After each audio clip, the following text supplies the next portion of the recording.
make a life worth living and a retirement worth having.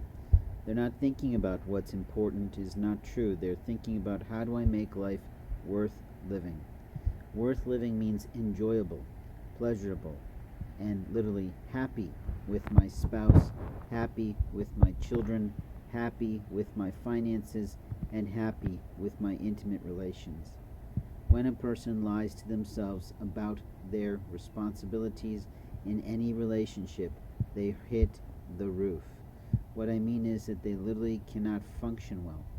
They stop thinking about their life. They start attacking people for their inappropriateness, allegedly, and they start to present to someone that they've done something wrong. The truth is they are avoiding their responsibility. They are trying to avoid the relationships they put together. I'm very much aware of a woman who literally went into a community and had to harvest a whole bunch of new opportunities, a whole bunch of new people, a whole bunch of new relationships by returning home to her family's home. Her business did not go well because the industry tanked where she was, and she literally had to come home. What we know from the Bible studies of old is that pride comes before a fall. And when we understand these things, we learn the lessons of life. When we refuse to see our own pride puts us in problems, we don't really grow much. We start to put the blame and responsibilities of our relationships in our intimate conversations, in our sexual conversations, to other people, as if they were the ones pursuing that, not us. The truth is, in life, we have moments of time to show people who we are regardless of what's going on for us. When we put the real deal aside and we try to just perform, it often can work, but there is a part of us that's not there.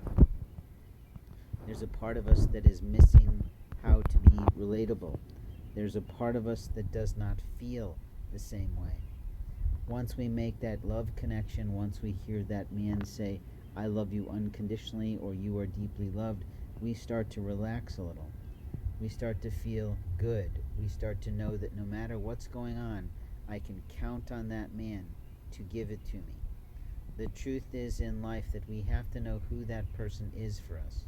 We have to know who will show up for us in the rain and pick us up. We have to know who will walk through a snowstorm to find us. We have to know who cares enough to love us and our children like their own, even if they're not the biological father. The truth be known, there are plenty of people who talk a good game but never walk their game. They literally are talkers, not walkers.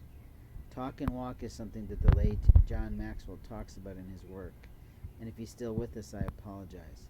But a lot of his stuff is redundant, is true, but the truth is people need redundancy in order to grow. They need consistency in order to live, and they need the uniqueness of the world, not at all. In the Bible, in the First Testament, it talks about how important it is to grow. In the New Testament, it talks a great deal about how important it is to not be of this world. To not be of this world doesn't mean giving up makeup and beautiful clothing. What it means is saying the man you should be with doesn't know anything about this at all. The man that you are with is not good enough. Life is not a bowl of cherries. It's not about what you're going to get or what you're going to pick. It's about how the Lord punishes, how the Lord praises, and how the Lord publicizes what's happening for you. In life, we have moments of time to prove who we are in the house of God, and too many people today are violating religious rights to infiltrate networks, to get in, to observe or voyeur on other people's lives. We must be cautious to that. The person of interest cameras are a help only if law enforcement uses them correctly. But when they use them to stalk a person, to infiltrate their daily life, to interfere with their purchases, to take things from them in theft, to destroy their rights across the land, they literally prove they do not have the right to be anywhere near them. In life, we have moments of time to tell people how we feel, and when I tell you this story, you may not want to believe any of it's real, which means that a man like me continues to suffer at the hands of those who win. In life, we have moments of time to become all we can feel, and in life, we must try.